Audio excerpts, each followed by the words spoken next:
Bayou Valley once again, shouting the battle cry of freedom.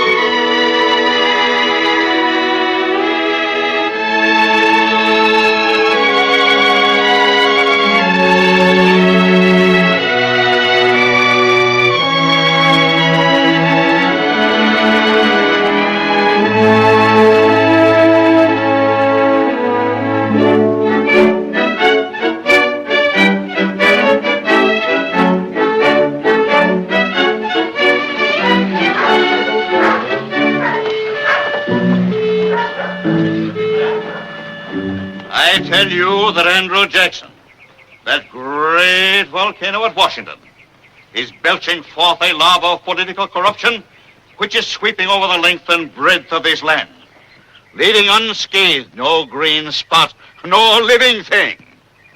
Sangamon County, take warning. Send me, John T. Stewart, back to the legislature, and I'll see that every Jackson man in office is whipped out of the place like a dog out of a meat house. And now, my friends, I bow to one of your own citizens of New Salem, who will address you further on behalf of the great and incorruptible Whig Party. God bless it.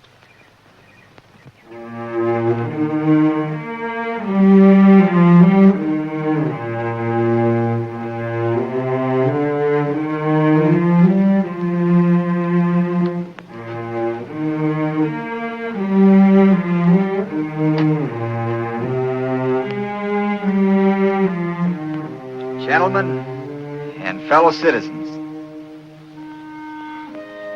I presume you all know who I am. I'm plain Abraham Lincoln. I've been solicited by many friends to become a candidate for the legislature. My politics are short and sweet, like the old woman's dance. I'm in favor of a national bank, the internal improvement system, and high protective tariff. These are my sentiments and political principles. If elected, I shall be thankful. If not, be all the same.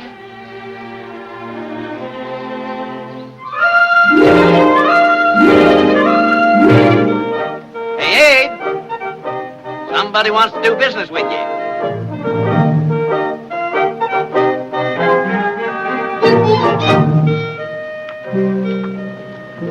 Howdy, ma'am. Howdy. Howdy. How you been making out? Right good.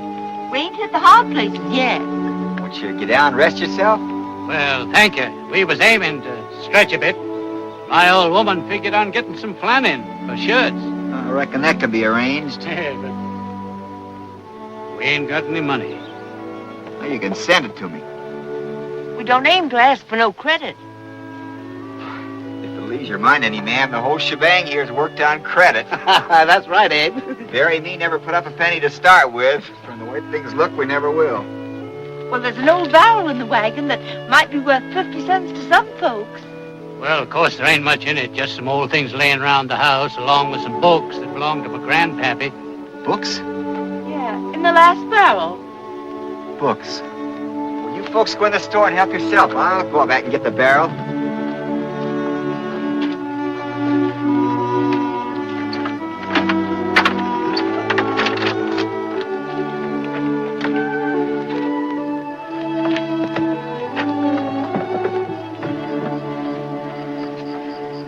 Blackstone's Commentaries. That's law.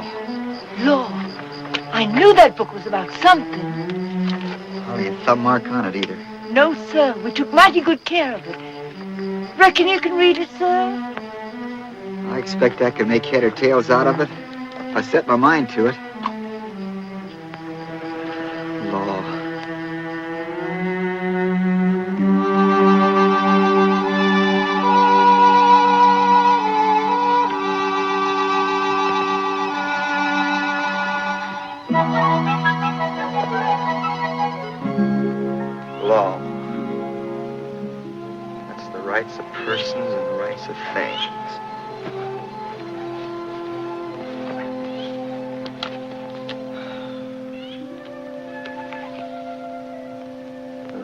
life, reputation, and liberty. Rights to acquire and hold property. Wrongs are violations of those rights. By Gene, that's all there is to it. Right and wrong. Maybe I ought to begin to take this up serious. Hello, Mr. Lincoln. Abe? Hello, Ann. Just give me a minute to try and untangle myself. Aren't you afraid you'll put your eyes out, reading like that upside down? Trouble is, Ann, when I'm standing up, my mind's lying down. When I'm lying down, my mind's standing up. Of course, allowing I got a mind. You've a wonderful mind, Abe, and you know it. River's sure pretty today, ain't it? You think a lot about things, don't you? Well, my brain gets to itching inside sometimes. I gotta scratch it. Father says you've a real head on your shoulders, and a way with people, too. He says it's not all just making them laugh. They remember what you say because it's got sense to it. Mr. Rutledge is a mighty fine man, Ann, but if you ask me, I'm more like the old horse the fella's trying to sell. Sound of skin and skeleton and free from faults and faculties. I know how smart you are. How ambitious you are, too. Ambitious? You are deep down underneath, even if you won't admit it. You gotta have education these days to get anywhere. I never went to school as much as a year in my whole life. Oh, but you've educated yourself. You've read poetry and Shakespeare and now law. I just had my heart set on you're going over to Jacksonville to college when I go to the seminary there. And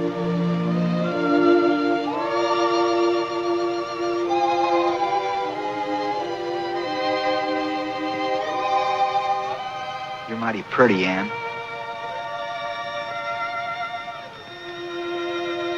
some folks I know don't like red hair. I do. Do you, Abe? I love red hair.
Sitting there in the snow like scared rabbits. Bet the woods are full of them, too. The snow's nice, ain't it, the way it's drifting? Ice is breaking up. It's coming into spring.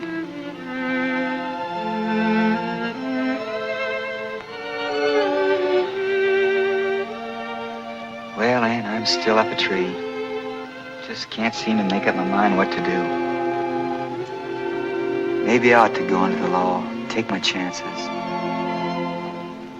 I admit I got kind of taste for something different than this in my mouth.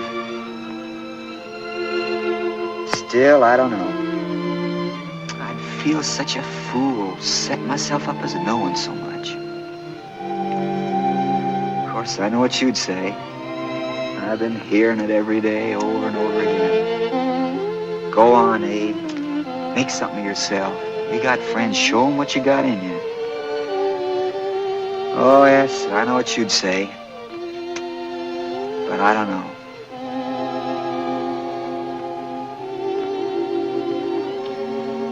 And I'll tell you what I'll do. I'll let the stick decide. If it falls back toward me, then I stay here as I always have. If it falls forward toward you, then it's... well, it's the law. Here goes, Ann.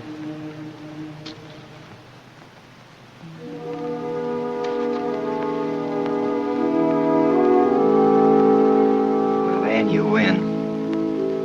It's the law.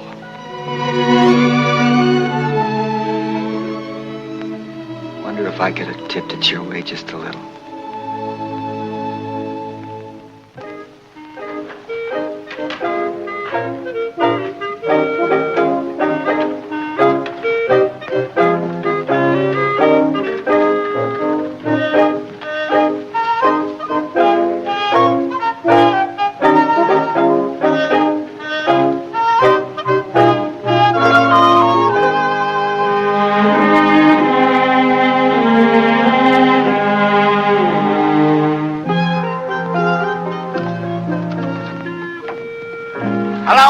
What are you doing in Springfield? Figuring on setting myself up as a lawyer. What do you know about law, Abe? Not enough to hurt me.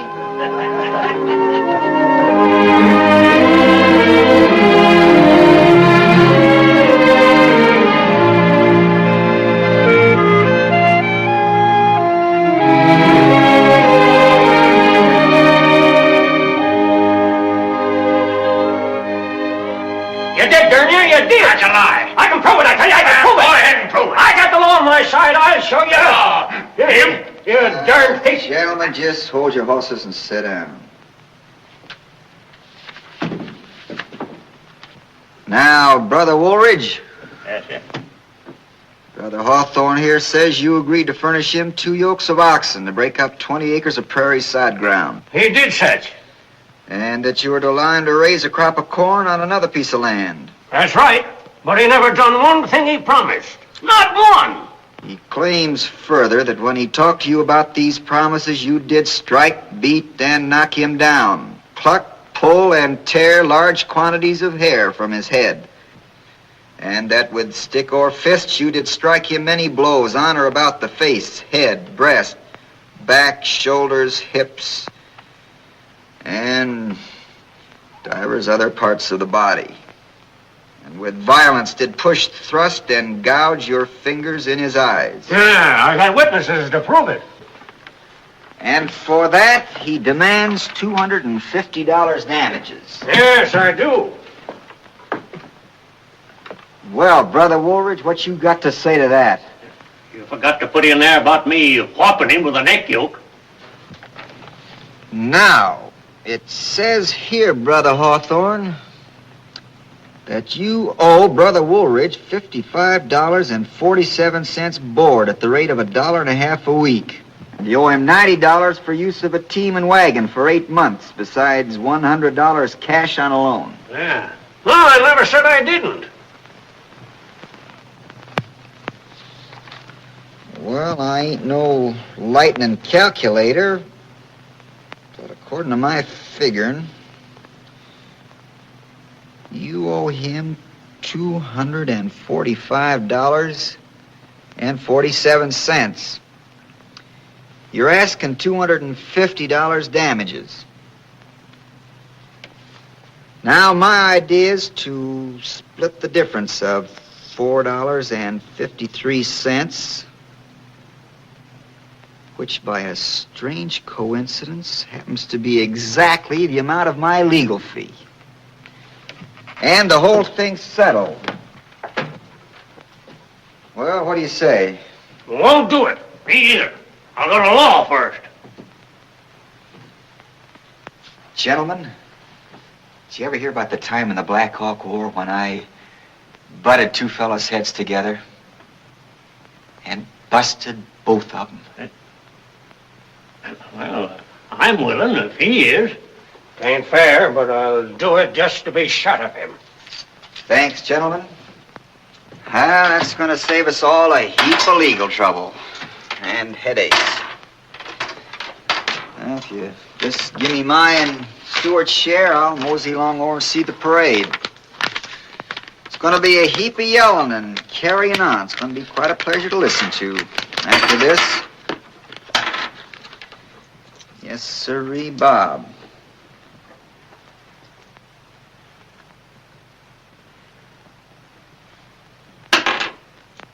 Yes, sirree, Bob.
Yep, them's the veterans of the Revolution.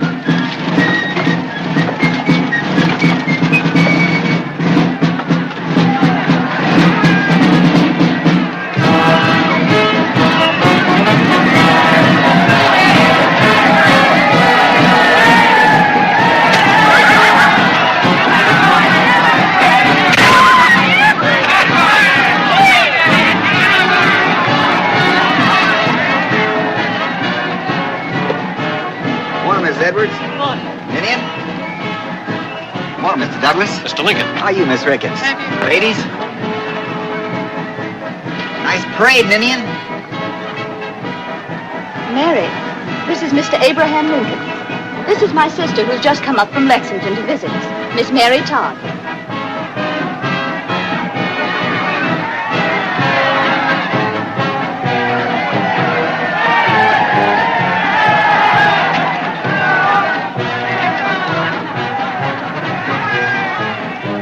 Mr. Lincoln, I've been hearing some mighty fine things about you. Doesn't believe everything Douglas here says about me. We kind of straddle different political fences. Oh, but I haven't been discussing you with any other gentlemen. My sister's told me about you. You're in the legislature, aren't you? If you put that in the past tense, I'll plead guilty. I was in the legislature. Mr. Lincoln's practicing law with John Stewart, my opponent for Congress. It's a mighty flattering way he puts it, man. When what I'm really doing is wearing a hole in Stewart's best rocking chair.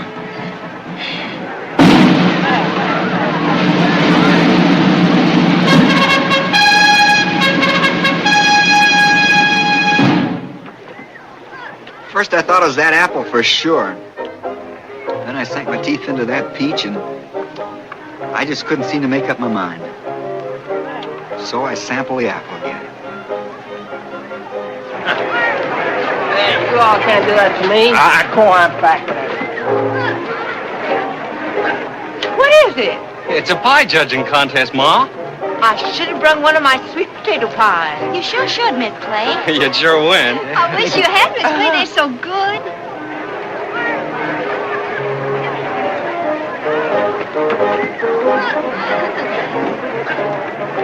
Look, he's sure hungry.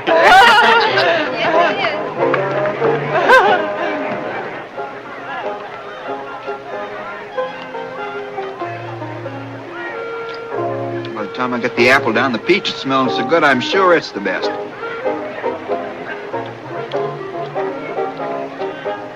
So it goes. First one, then the other.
Undefeated champions of Sangamon County, led by Buck Troop.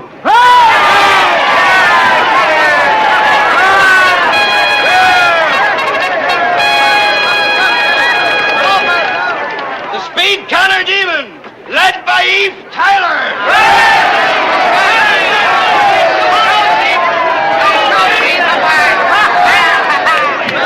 Ready? Get set. 1, 2, 3, go!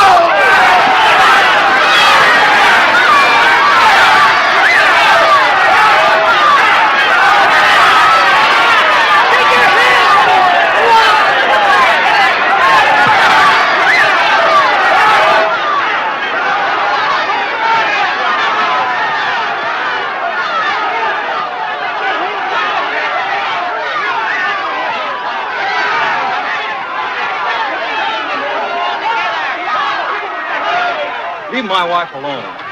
Oh, Mary. If you ain't looking for trouble, get away from here. Adam, now. You better look out, Scrub. You're going to get hurt. Yeah. What are you going to use on me? Knives or pistols or your fists? We ain't bothering nobody. We're just here to have a good time, so you please to leave us alone. Come on now, man. Come on now, Scrub. Adam. We got plenty of Come on. time later. Bye, honey. See you later.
Promise me something. You got to promise me we'll come to town every single year we're living. You just got to, Adam. You just say that now. You wait till we're married and have babies to tend to. That'll be different. No, it won't neither. Matt and Sarah have a baby and they came. Yeah, but maybe we'll have lots of babies. Maybe we'll have twins. Or something. I don't care. I don't care if we have 50 babies. Oh, Adam, you got to promise me. All right, Carrie Sue, I promise. Adam, I wished we was married right now. Like Sarah and Matt. I've been meaning to talk to your family about us as soon as we get home. Did you? Did you? Honest, Adam? Oh, Adam. Adam, let's go back. Let's hurry before the light to tar bells, huh? All right, only I wish it was going to be that fella spitting them rails again. I'm due for a bag. Now, you folks go along. I'll sit around. Oh, you go, Ma. It's my place to stay. You go. Me, I just go back over yonder. Let me get my coat. Hey, man, how about nip before we Go go? along, the four of you. Miss Clay, I wish you was great with us. Honest, I do. I've seen so much now, I'm fit to pop. Now be careful and don't get in any trouble like I told you.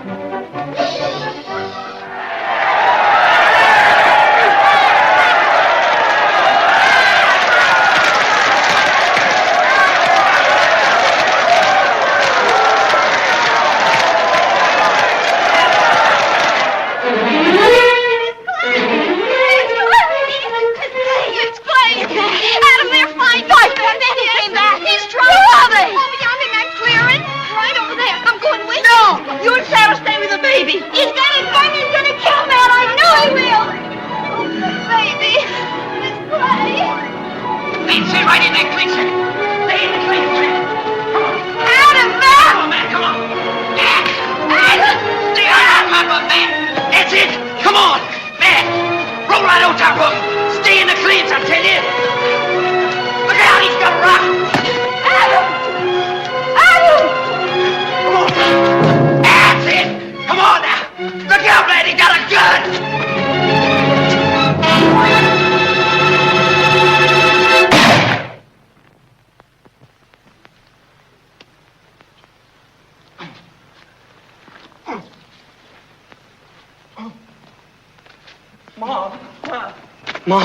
Ma.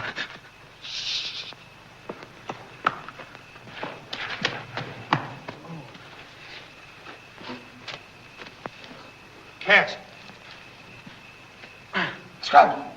Scrub! Oh, yes.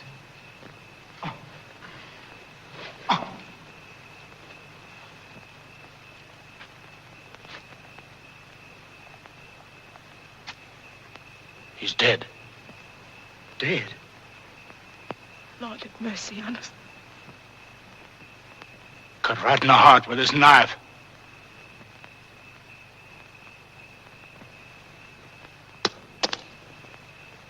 Get the sheriff. Ma. Get the sheriff.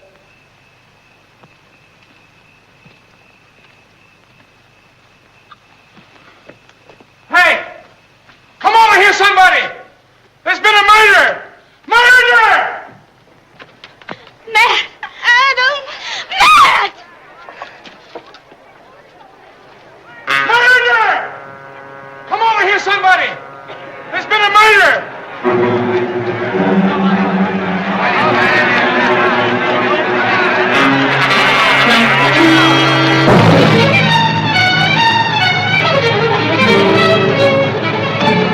Look.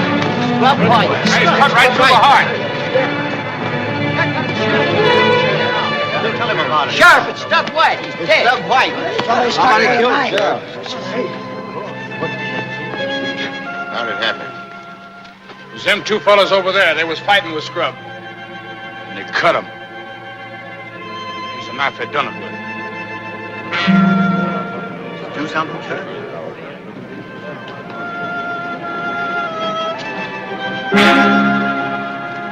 Which one of you fellas this knife here belong to? Me. No, me. I want the truth now. Which one of you cut him? I did. That ain't so. I did it. I tell you, it was me. He came after me with a gun. One of you lying. Now, which one is it? Which one is it? Anybody see it? I reckon I did. Who are you? Their mother. Well, which one was it?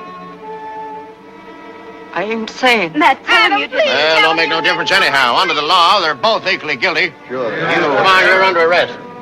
I'm a cast. I appoint you temporary deputy. Help me get these fellas down to the jail. Take him out now. Adam, tell him you did. Jim, you and take care. You stay here and take care of the body of this here knife. Now, don't let nobody touch nothing till I get back. They sure made a good job of it. I wonder who may go there. This way I never saw him around here. All right, stop. He was mean, but I liked it. Mean or not, folks ain't got no business coming to our town. That's up to you. Two against one, that's what I don't like. John, stab him right in the back, too. What they need is a little taste of the rope. Well, what are we waiting for?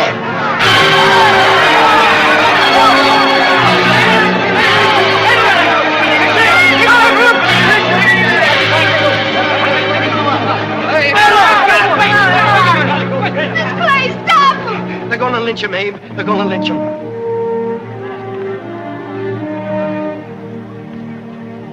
Come on, we gotta hurry. Who are you?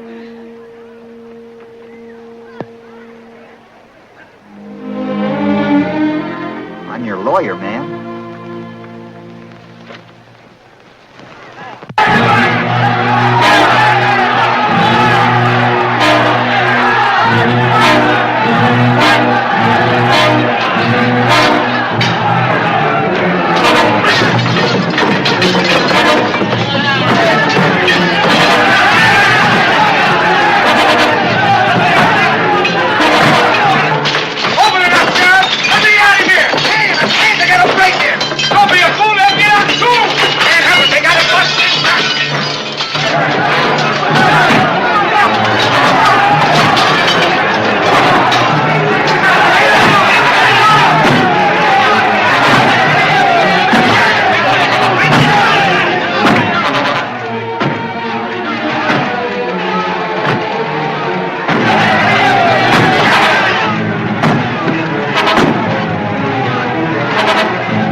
I'm not up here to make any speeches. All I got to say is I can lick any man here, hands down. Come on, man! Come on! We gotta let that man stand their way! Hold on, Buck. I thought I'd find that big mouth of yours around here telling people what to do. I'm Big Buck, all right. I'm the biggest buck in this lick. Well, come on up and whet your horns. What's the horn?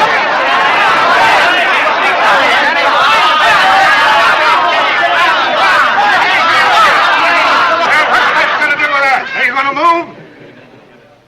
Get away, Lincoln. We're coming through. All joking aside, let's look at this matter from my side. Why, you all know I'm just a fresh lawyer trying to get ahead. But some of you boys act like you want to do me out of my first clients. I'm not saying you fellas are not right. Maybe these boys do deserve to hang. But with me handling their case, don't look like you'll have much to worry about on that score. All I'm asking is to have it done with some legal pomp and show. That's all right. Absolutely right. Up on our side of it. We've gone to a heap of trouble not to have at least one hanging. Sure you have, Mac. And if these boys had more than one life, I'd say go ahead. Maybe a little hanging mightn't do them any harm. But the sort of hanging you boys would give them would be so permanent.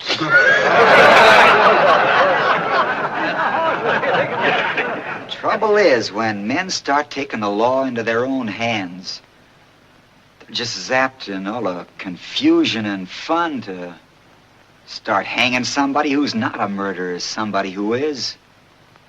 And the next thing you know, they're hanging one another just for fun. Till it gets to a place a man can't pass a tree or look at a rope without feeling uneasy. We seem to lose our heads in times like this. We do things together that we'd be mighty ashamed to do by ourselves. For instance, you take Jeremiah Carter yonder. There's not a finer, more decent, God-fearing man in Springfield than Jeremiah Carter. And I wouldn't be surprised if when he goes home, he takes down a certain book and looks into it. Maybe you just happen to hit on these words. Blessed are the merciful, for they shall obtain mercy. Why don't you put it down for a spell, boys? Ain't it getting heavy?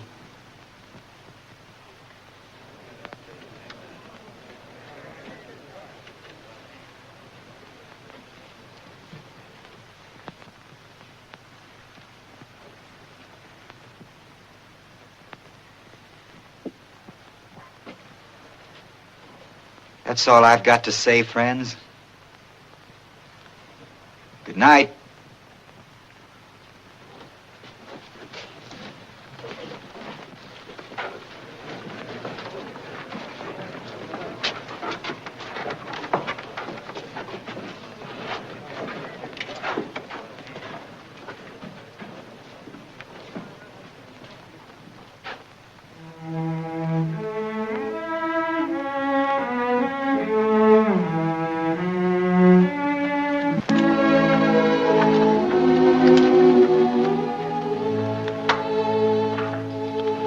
Pair of mules you got here, ma'am.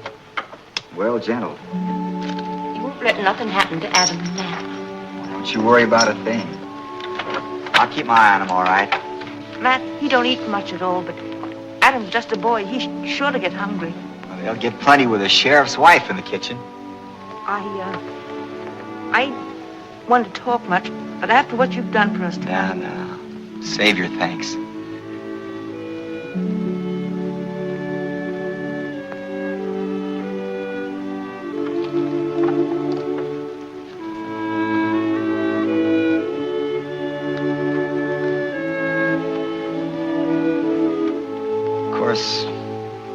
You know, I'm just a sort of jackleg lawyer without much experience in this business. But as long as you want me, I'll do the best I can. Still, you might feel a lot safer if my partner was here, or you could get Steve Douglas. We don't know nothing about lawyers or that kind of thing. Well, at any rate, I'll drop around in the morning and have a little talk with the boys. One of these days, I'll take a ride into the country and let you ladies know how things are coming. You know, my mother, Nancy Hanks, would be just about your age if she was alive. Got an idea she'd be a whole lot like you, too. A whole lot like you. Well, goodbye, ma'am. Watch out for the ruts. Get along, Mew. Get in.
Upon my word, ma'am, in all my experience, I've never danced with a more graceful and charming partner.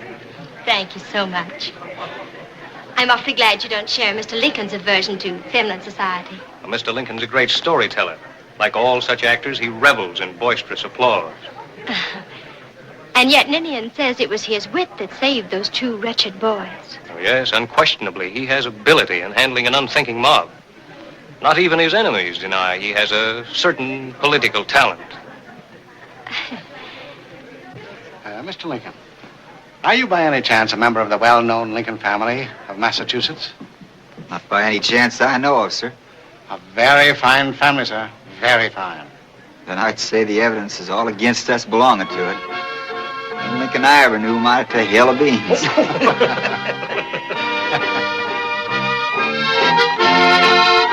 Mr. Lincoln, in the part of the South I come from, it's customary for a gentleman to ask a visiting lady to dance.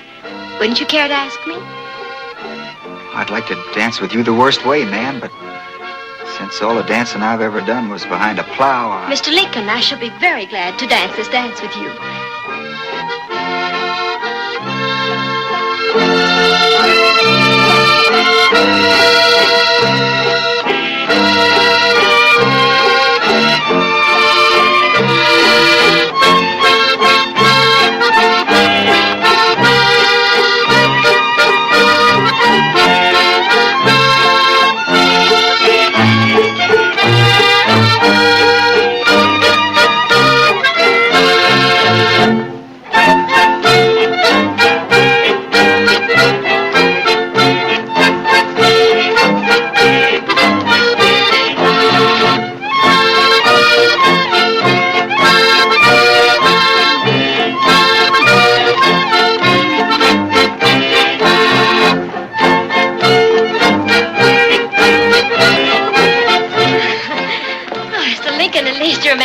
You said you wanted to dance with me the worst way, and I must say you've kept your word.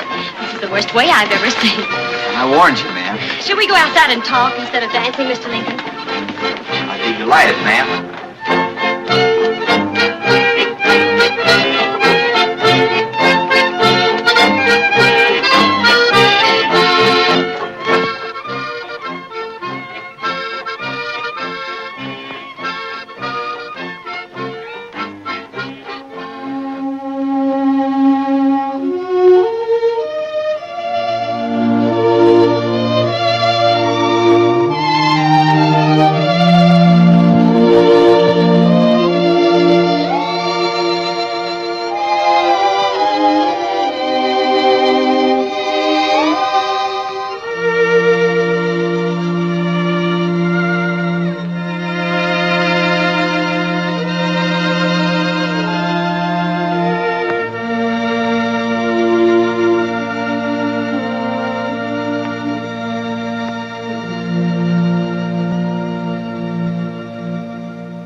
Smell the country in my nose, just riding out. If a client comes by, Abe, where'll we tell him you're at? In my office, of course. Where is your office, Abe? In my hat.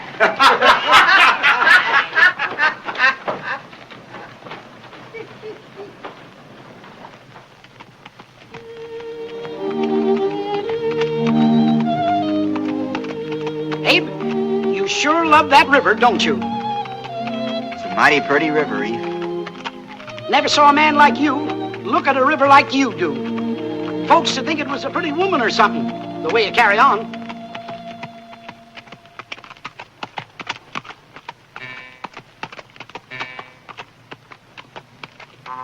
How come they call that thing you're playing a Jew's harp? Comes down from David's harp in the Bible. I don't want to say nothing against the Bible, but those people back there sure had funny taste in music.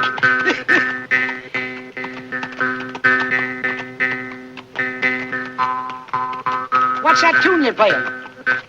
Don't know. Catchy, though.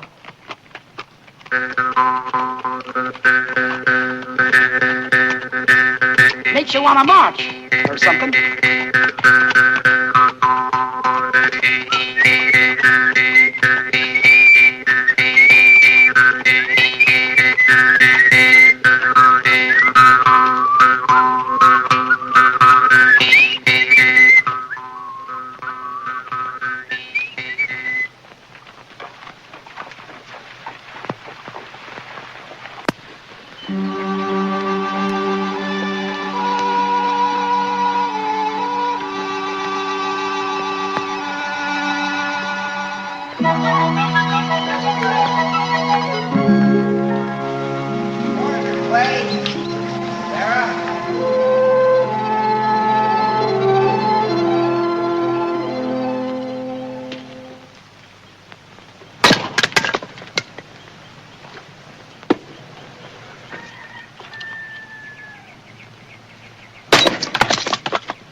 I reckon that's plenty. People used to say I could sink an axe deeper than anybody they ever saw.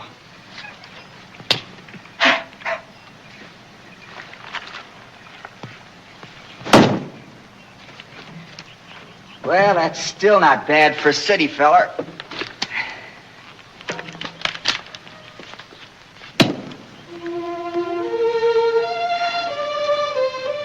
This house certainly takes me back to the time when I was just a little old shirt-tail boy in Kentucky. Our place is just about this size, too. One window, I remember, and dirt floor. Some wild crabapple trees out in the front yard. The big hearth inside where I used to stretch out while my mother read to me. I'll never forget how bad I felt the day we decided to pull up stakes and head for Indiana. Kentucky's a mighty fine place to live, but with all the slaves coming in, white folks had a hard time making a living. And you folks just like my folks. I said that to myself the minute I laid eyes on you. My mother'd feel right at home with Mrs. Clay, I said. Now I know she would. Sarah, I bet you didn't know I had a sister once, just about your age. Named Sarah, too. Only she died when her baby was born. And I knew a girl like you, Carrie Sue. Named Ann. Ann died, too.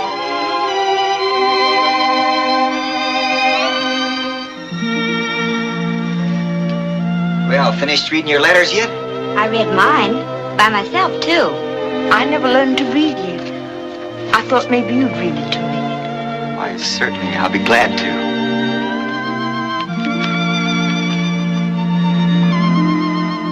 Dear Ma, I seat myself this evening to inform you that I and Matt are well and hoping these few lines may find you all enjoying the same blessings. We had turnip greens and pork chops for supper, but oh me, nobody can cook turnip greens like you, Ma. Matt always says nobody can cook turnip greens better than me. Sarah can cook them as good as anyone. So can Carrie Sue. We've been treated mighty nice. The sheriff says he never had anybody in here who could beat me playing checkers. Well, Ma, I bet you wish we were there to do some plowing and laying in fresh meat. Oh, me, wouldn't a squirrel stew taste good? Yeah. Them boys were great ones for hunting. A preacher comes in regular and reads us the Bible. I'm fixing to learn me a whole psalm if I don't get hung first. Well, my pen is bad, my ink is pale. My love for you will never fail. Adam.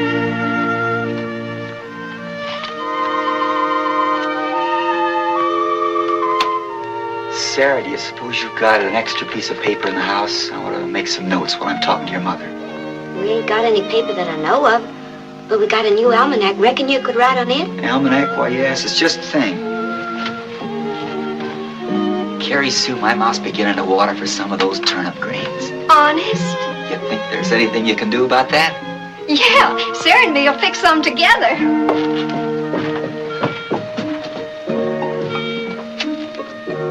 Thanks, Sarah.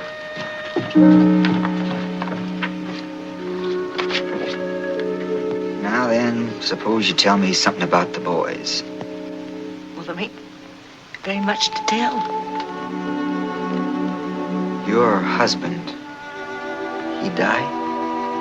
Yeah, the summer after we got here. We just finished building the house. It's a fine house, all right. Not a nail in it. No, he was mighty good with his hands. He was killed by a drunk Indian. It was long round sundown. I was just coming back from milking. Adam was clearing out the timber, and Matt was down with a fever. That Adam, I bet he knew what to do with an axe. Yeah, he takes after his father. Matt was always the puny one. Why, once when he was a baby, I held him for 2 days while he was burning up with lung sickness.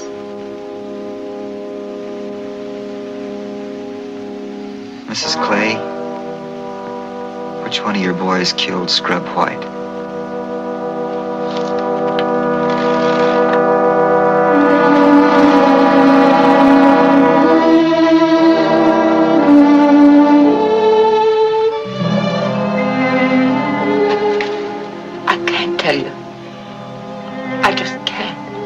I'm your lawyer. You can trust me. I don't want to scare you, but we've got an awful fight on our hands. I gotta know what I'm doing.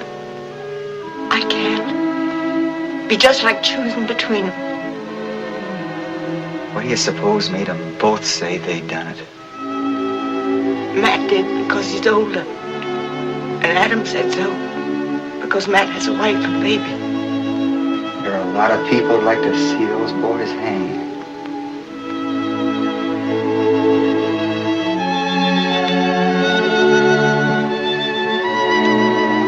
I know, but I just can't. I got a pack of witnesses. A lot of mighty fine lawyers on the other side. It ain't no use. I can't.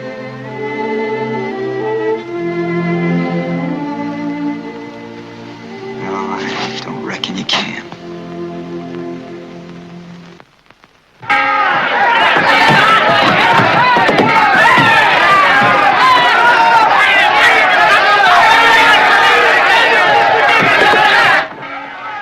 Better take him in the back door, Sheriff.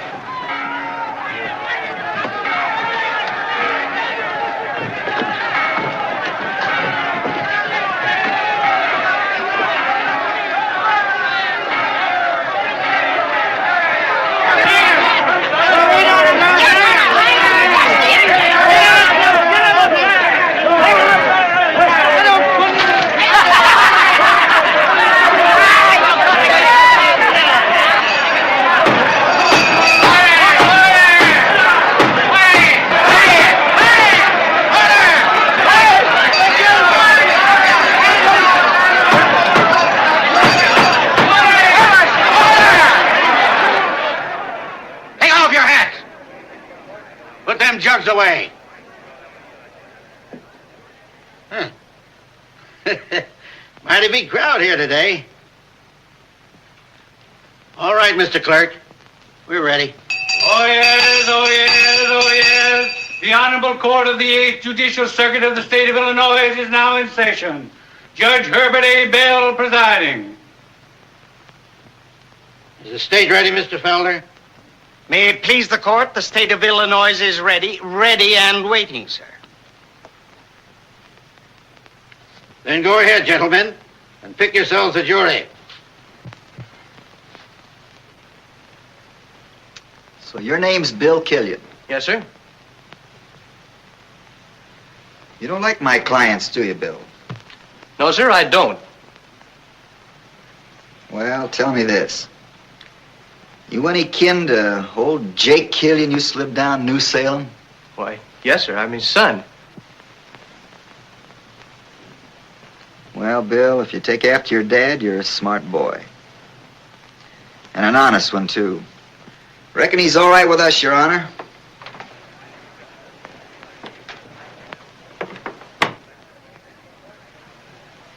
Clarence, how you stand on capital punishment? You mean, do I want to see them two fellas hung? I do. You're a blacksmith, aren't you? Sure. Well, there's going to be a heap of horseshoeing around here this week. I wouldn't want to keep you from your job. You're excused. Get going, Clarence. You say you've never discussed this case. No, sir, I never did. Ever hear anybody else discuss it? No, sir. How long you been a barber in this town? Oh, about 18 years going on. And you never heard it mentioned? No, sir, not that I remember. Do you know the Gentleman who's prosecuting this case, Mr. Felder. I guess I know him. And you're excused. Your Honor, this is a waste of time. Mr. Lincoln should know that the mere fact that a prospective juror knows counsel for the state does not disqualify him. I know that, John. What I'm afraid of is that some of the jurors might not know you. And that'd put me at a great disadvantage.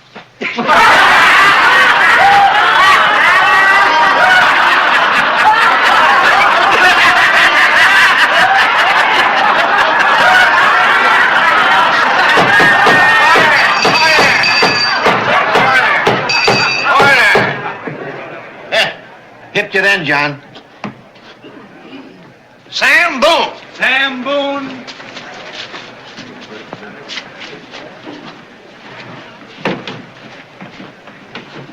Guilty. No, Sam, sit down. Sit down. You drink liquor, Sam? Yep. Cuss? Go to church regular? Enjoy hangings? Got a job? Just like to loaf, huh? Ever tell a lie?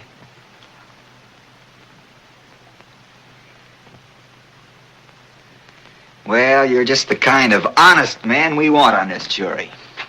Take your place.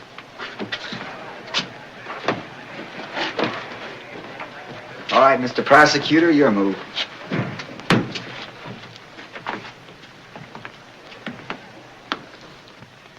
Gentlemen of the jury, thou shalt not kill.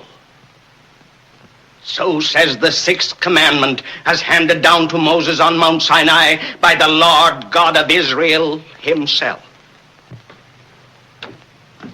Thou shalt not kill.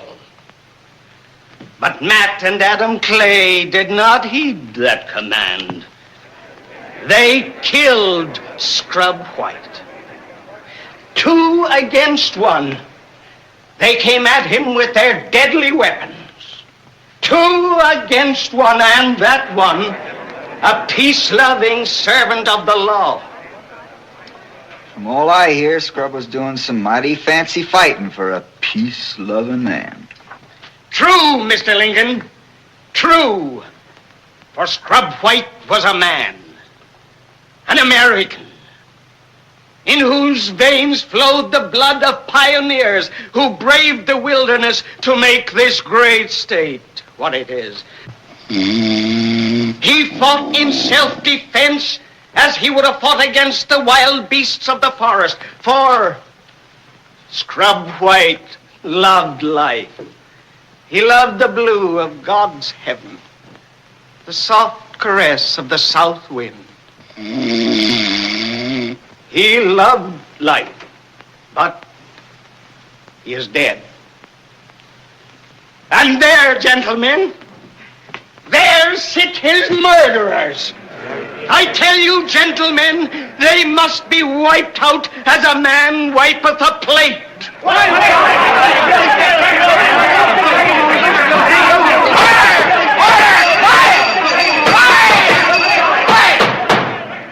Come, men. You got to give the boys a fair trial. A jury trial. Before you hang them. Get going, John. John, it's a pure shame you aren't running for Congress or something. Or are you running for Congress or something? No, Mr. Lincoln. I'm here for the sole purpose of seeing justice done. Justice! My error.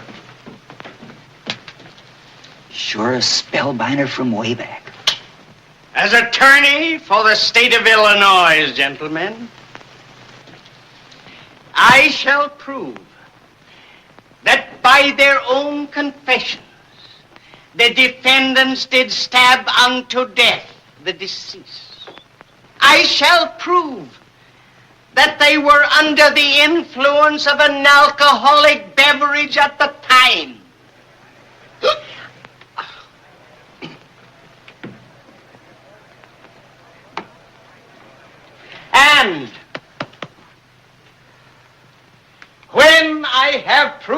these facts, gentlemen, I expect you as 12 loyal, intelligent, red-blooded citizens to find Adam and Matt Clay guilty of murder.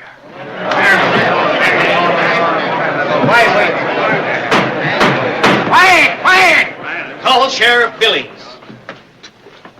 Hi, Gil. You solemnly swear to tell the truth, the whole I truth, nothing do. but the truth, so help you God? Sheriff, have you ever seen this knife before? Yes, sir. That's the knife they killed Scrub White with. Did you see him do it with a knife? No, but I... I just wanted to get you back in your groove. Go ahead. Your Honor, I must insist, if the learned counsel for the defense wishes to object, let him address the court, not my witness. You heard that, Abe?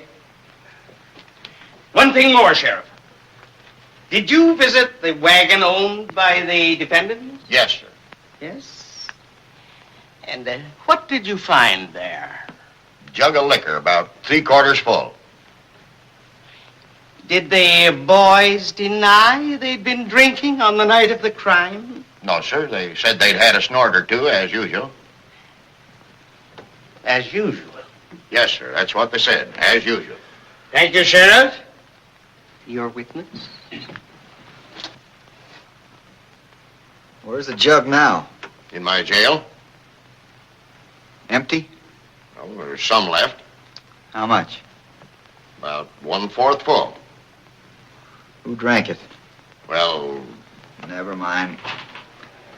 That'll be our little secret. Tell me this. Did Scrub White have a pistol? he was a deputy. He had to have one.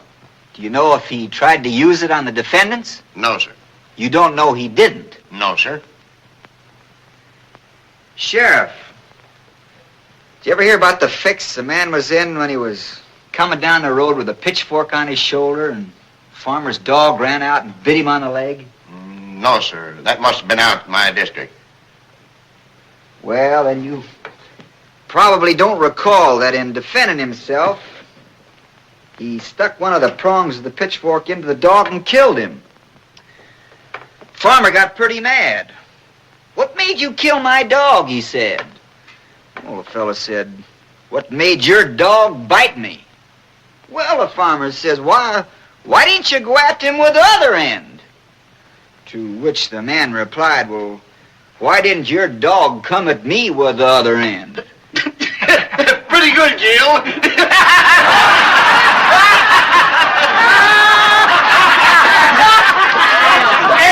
Tell him I want about the mule. Order! Get going, Lincoln. Now, Sheriff, let's just suppose that my two defendants here were like that man with the pitchfork.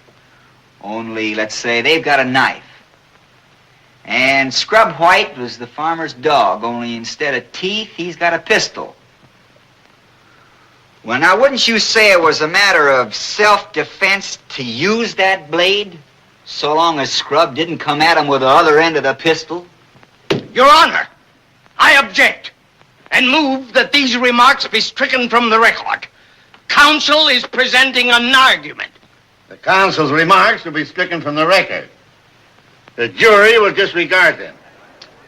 Now, you jurors, watch out. Don't remember about that dog. That's all. Just a moment.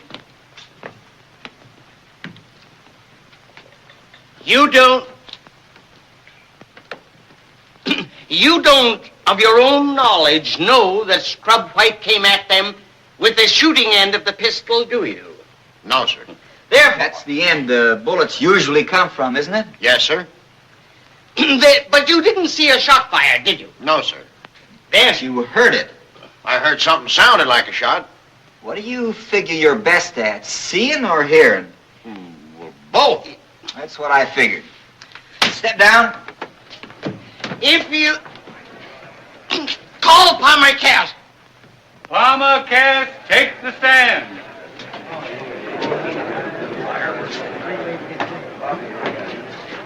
Do you solemnly swear to tell the truth, the whole truth, and nothing but the truth, so help you God? I do. What's your name? J. Palmer Cass. You knew Scrub White, didn't you? Sure. I knew him well. When was the last time you saw him? The night he was killed. You had spent a great part of that day with him, hadn't you? I was with him all day, nearabouts. Tell me, Mr. Cass, just what did you and Mr. White do that day? Well, we went to the parade first and then to the fairgrounds. Had supper down at the people's house and went back to the fairgrounds that night. I see. Yes. And do you recall where and under what circumstances you first saw the defendants? We went on down to the tug-of-war, and there they were. First thing I knew, they was both cussing Scrub out and wanting to fight him. Why, 'tain't so. It's a lie, sure enough. What did Mr. White do then?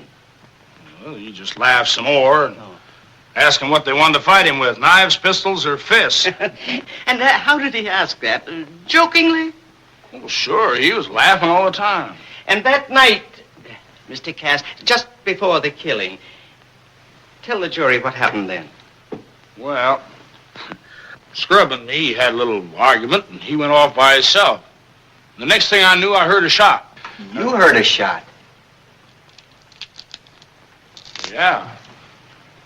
I run down there as fast as I could, but by the time I got there, Scrub was laying on the ground, and them two fellas was standing over him. And the knife was on the ground between the defendants? Yeah. And where was Mr. White's pistol? Well, it was in his holster. It went off then while he was trying to get it out of his holster. Yeah, I guess it did, yeah. Thank you. You're a witness?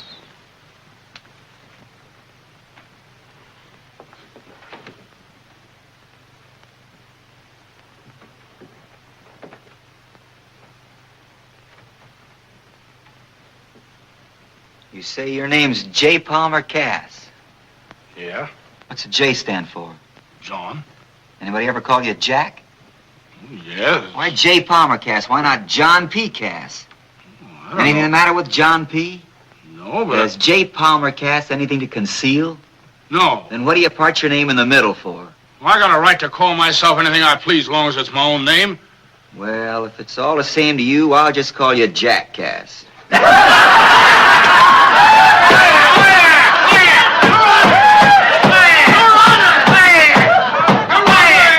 I object to this ridiculous line of questioning. Mr. Lincoln's clownishness may win him a laugh from his friends, but I assure him his entire game of buffoonery is lost on this intelligent jury. Stick to the point, Mr. Lincoln. I'll do my best, Your Honor. Well, J. Palmer Cass, you say you and Scrub White had a little argument. Yeah. Jackass. I just got it.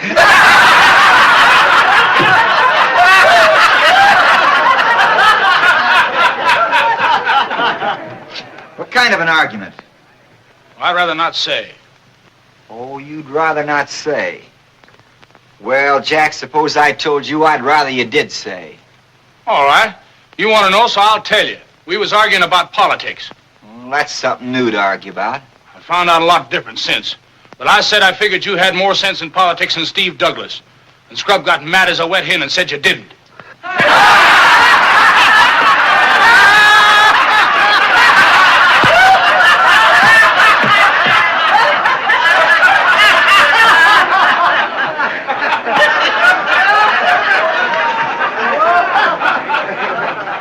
Well, Mr. Cass, I reckon we can let all you said go in till we've heard from my side. Step down.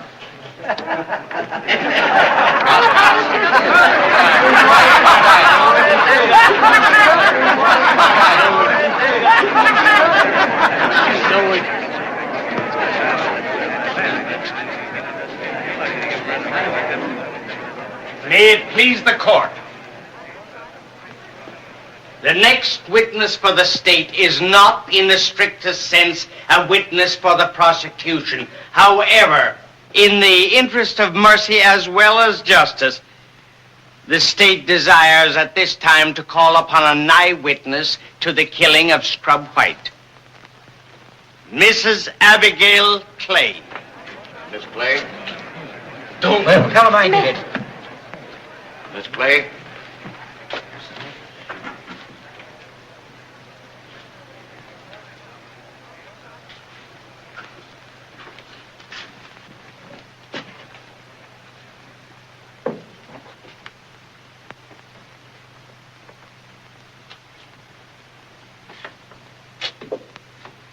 You solemnly swear to tell the truth, the whole truth, and nothing but the truth, so help you God?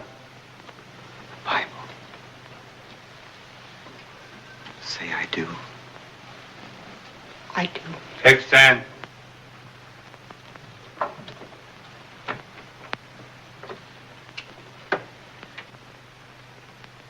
You are the mother of Adam and Matt Clay, aren't you? You love your boys, don't you? And you would like to save their lives if you could. I'm sure you would, Mrs. Clay. You were present the night Scrub White was killed, weren't you? I saw them fight. Don't be afraid of me, Mrs. Clay. I'm not a bloodthirsty man. I have no desire to see you lose your two boys. In fact, no man could wish that less. So, on behalf of the great state of Illinois, on behalf of the people, I am prepared to offer you the life of one of your sons, provided you tell us which one of your boys stabbed and killed Scrub White. Don't prompt her, Mr. Lincoln. Let her answer. I can't. Mrs. Clay, you believe in God? You believe that if you take a sacred oath in the sight of God and on His holy Bible, that you are bound to speak the truth? Yes, but I can't. I just can't. Mrs. Clay, do you appreciate the grave situation your two boys are in? Don't you know that under the law they are equally guilty of murder? That under the law they may both be hanged for it? But I can't tell you. And you can't make me. Don't you understand? I am offering you the life of one son. Take it and tell us which boy killed Scrub White. No! No! Don't you know this court can make you answer my question? Don't you know that you can be sent to jail yourself? That shielding a criminal makes you an accessory to that crime? That by your mistaken affection, you are deliberately sending both boys to the gallows? Don't you know? Enough of that. Your Honor, I protest against the prosecution's attempt to force this woman to decide which of her two sons shall live and which shall die. In her eyes, these boys hold an equal place. Perhaps if my learned friend knew more of the law. I may not know so much of law, Mr. Felder, but I know what's right and what's wrong. And I know what you're asking is wrong.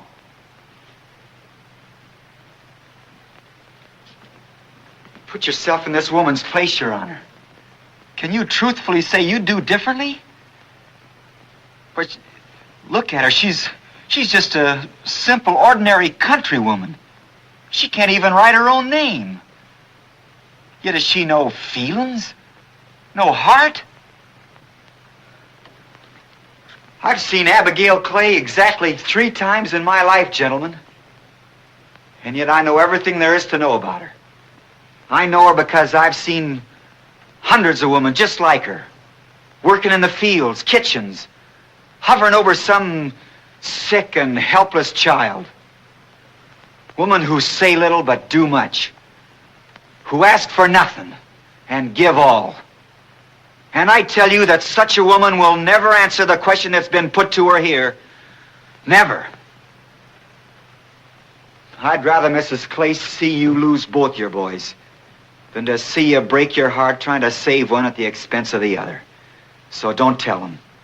May it please the court.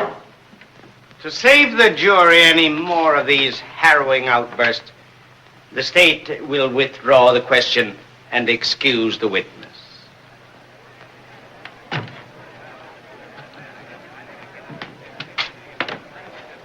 No doubt Mr. Lincoln will be glad to hear that she was not the only eyewitness to the murder of Scrub White. Recall Palmer Cass to the stand.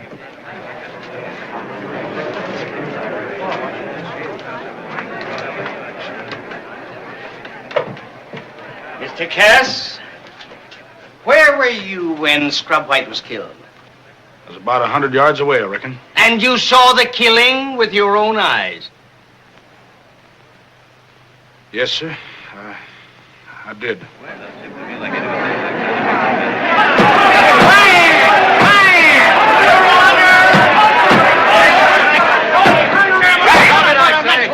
Why didn't you tell us this before? Nobody asked me. Have you told anybody else about this? No, sir. Why not? Well, I just didn't want to help get nobody hung, that's all. And that was your only reason, this natural reluctance against being a party to any man's hanging? Yes, sir. Why do you tell us now? Well, I just begin to realize that if I don't tell it, maybe both of them will get hung. Mr. Cass, how could you see so clearly from a distance of 100 yards at 11 o'clock at night? It was moon bright. Moon bright? Yes, sir. Then you clearly saw which boy pulled the knife. Yes, sir. I did. The defendants will stand up. Now, Mr. Cass, tell us, which defendant stabbed and killed Scrub White? It was the bigger of the two. That ain't so!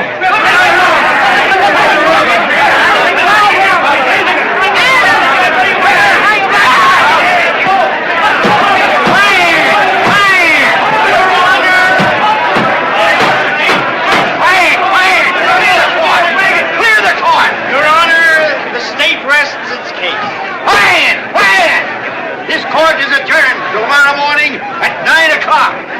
Colonel, take the prisoners away.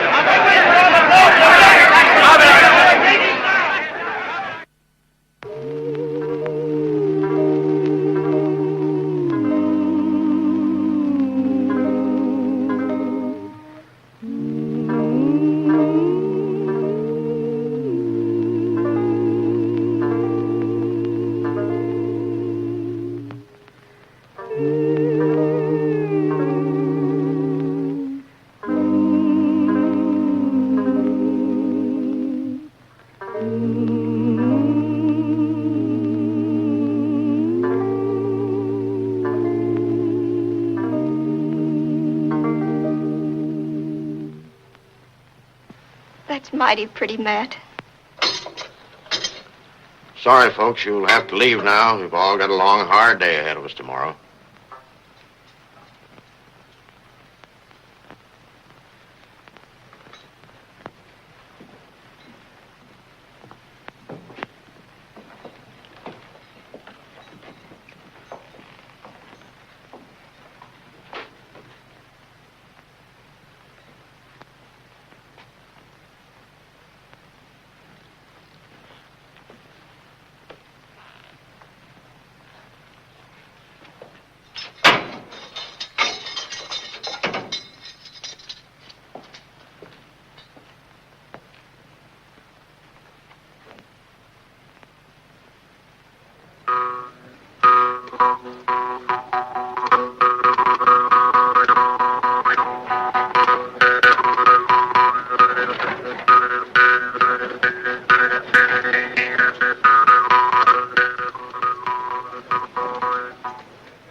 You were discussing your political plans, Mr. Douglas.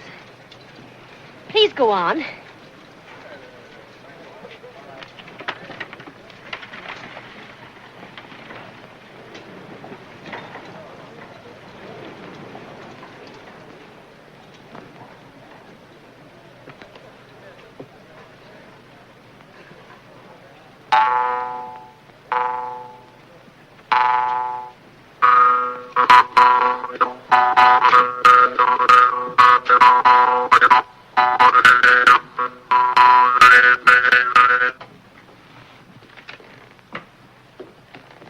Good evening, Judge. Doggone it. Lincoln, this is against all my principles, but I want to talk to you as an older man. Go ahead, Judge. I'm listening. What I mean to say, dag blame it, is, don't you think you want to have some older lawyer with more experience to help you out tomorrow? Are you suggesting that I retire, Judge, or just take a back seat? I'm suggesting, that is, if you want me to, I'll speak to Mr. Douglas and get him to act in a sort of advisory capacity. I'm sorry, Judge, but I'm just not the sort of fella can swap horses in the middle of a stream. Then at least change your plea. Accept sentence for your guilty client, and I'll guarantee the state will be lenient with the other. Well, that's a mighty tempting offer.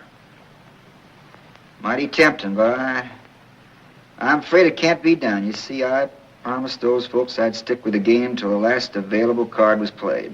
But, man, you'll send both defendants to the gallows, as surely as the moon sets. Maybe.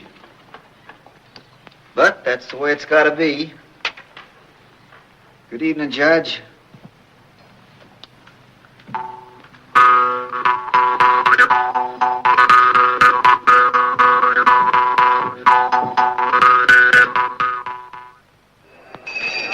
Order in the court!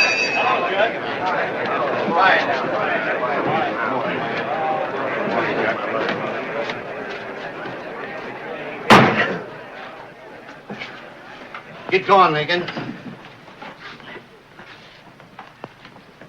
Your Honor, the defense wishes at this time to cross-examine the last witness for the state, Palmer Cass. Palmer Cass!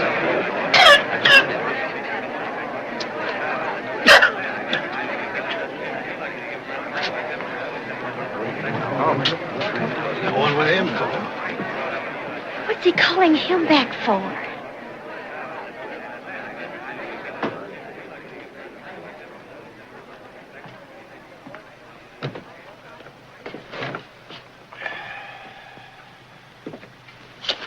Mr. Cass, yesterday you identified Matt Clay as the killer of Scrub White. Yes, I did. You're sure of that? Sure, I'm sure. I just wanted to know. You say you were about 100 yards from the scene of the fight? Just about, yeah. Are you familiar with the land over there? Yes, sir. What's the nature of the layout? Well, there's a little clearing. Any trees? A few. Where are they? Well, they're between the clearing and the fairground. And you saw right through the trees? No, sir. I was already through the trees when I saw them fighting. Oh, I see. I suppose the clearing was all lit up by lights from the tar barrels. No, sir. How'd you see so well? I told you it was moon bright, Mr. Lincoln. Moon bright? Yes, sir. Of course, if it hadn't been moon bright, you couldn't have seen 100 yards, could you? Of course not. But you did see it. I told you I saw it, didn't I? What's he driving at? And, the only reason you're telling us this now is because you feel sorry for one of the defendants. Well, I didn't want to see them both get hung. I don't reckon you'd lie about a thing like that.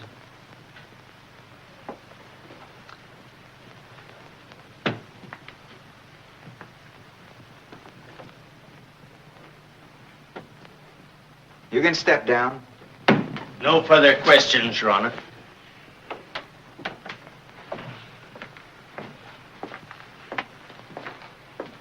Oh, Mr. Cass, I forgot there's just one other question I want to ask you. Cass, what'd you have against Scrub White? Well, Oh, nothing. What'd you kill him for, then? Well, I don't know what you're talking about, Lincoln. Yes, you do. Look at this. Go on, look at it. It's the Farmer's Almanac. Go ahead, look at it. Look at page 12. You see what it says about the moon? That the moon was only in its first quarter that night and set at 10:21, 40 minutes before the killing took place. So, you see, it couldn't have been moon bright, could it? You lied, didn't you, Cass? And you weren't trying to save these boys' necks, were you? You were trying to save your own, weren't you? Well, come on, weren't you? No. Well, then what'd you lie for? I didn't lie. Oh, yes, you did. It's as plain as a nose on your face, but why? Why did you lie about the moonlight? I don't know what you're talking about, Lincoln. I'll tell you what I'm talking about. You lied because you had a fight with Scrub White, but it wasn't about politics. You never mentioned politics. That was your first lie, wasn't it? It was politics, no, I tell you. You It were was. fighting about something else. Maybe it was money.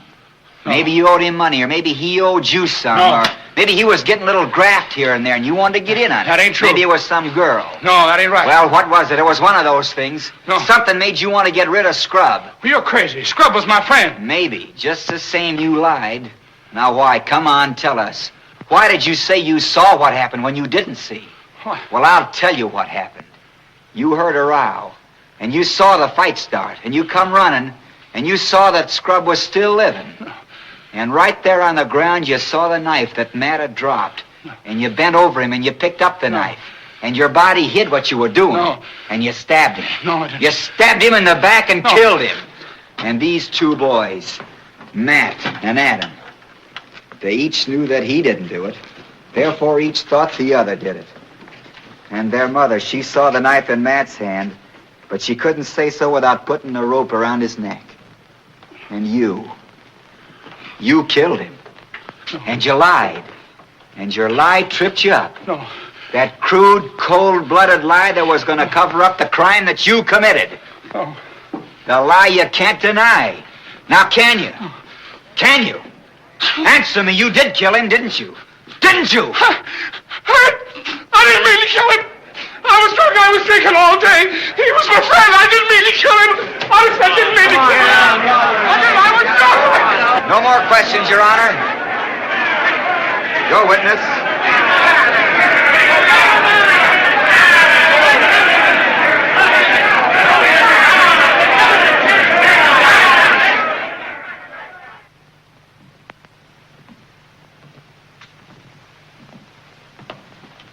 Mr. Lincoln, I'm so glad you won.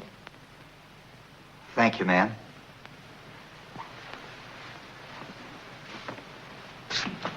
Mr. Lincoln, my congratulations. Thank you, Mr. Douglas. Yesterday, I made some remarks about you that I now publicly retract. Furthermore, I give you my sincere promise never to make the mistake of underrating you again. Well, Steve, I don't reckon either of us better underrate each other from here in. Good day. Hurry up, Abe. The crowd's waiting.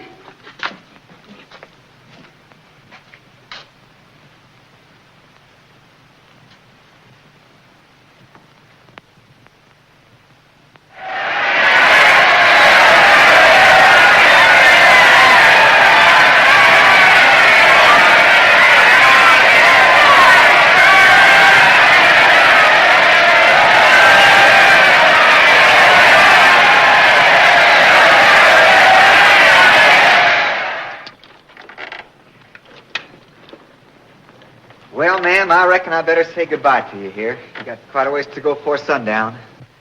Goodbye, sir. Goodbye, Mr. Lincoln. Bye.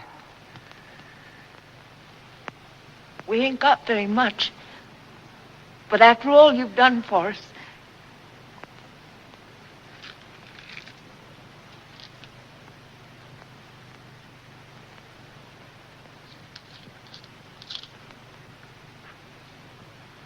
Thank you, ma'am.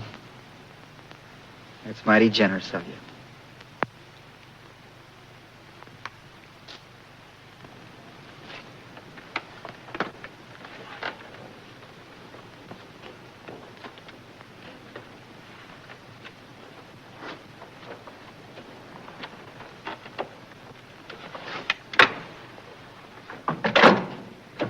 Watch out for the ruts, man.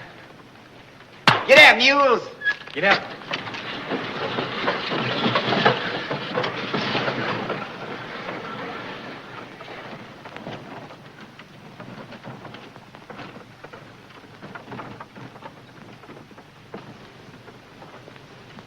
I reckon I'd just about die if I didn't kiss you, Mr. Lincoln.